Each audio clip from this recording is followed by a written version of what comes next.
begin working problems in this lesson, let's look for a pattern that occurs with integer exponents. Let's start up with something really easy. 10 to the second power.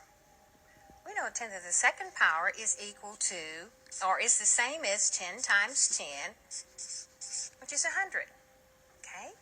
What about 10 to the first? 10 to the first power is simply 10 to the first power, which is 10. Notice I'm decreasing. What about 10 to the 0 power? Well, 10 to the 0 power is 1. Notice we have 100, 10, 1. What about 10 to the negative 1 power? Well, I know that's equal to 1 over 10. Written as a decimal, 1/10 as a decimal is 0.1 as a decimal, 1/10. What about 10 to the negative 2 power? Well, that's equal to 1 over 10 squared, which is equal to 1 over 100. Well, how do you write that as a decimal? Remember, it's 0.01.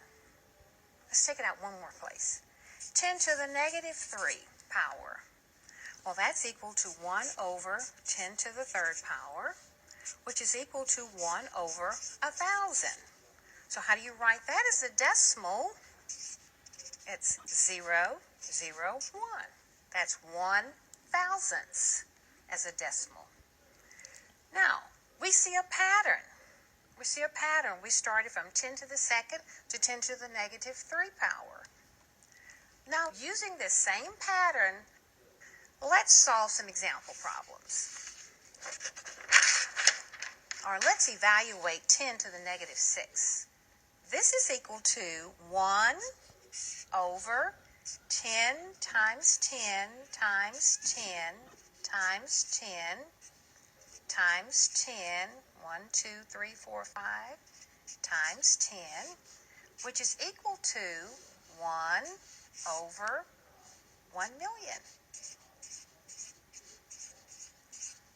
Now, written as a decimal, it's equal to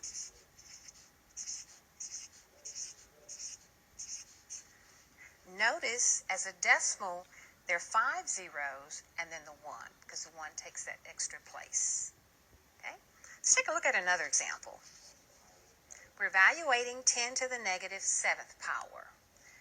Remembering the pattern, that's equal to 1 over 10 times 10 times 10.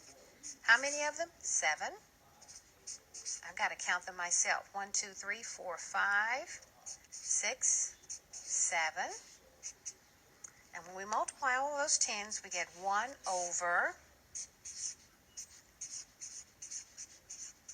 10,000,000.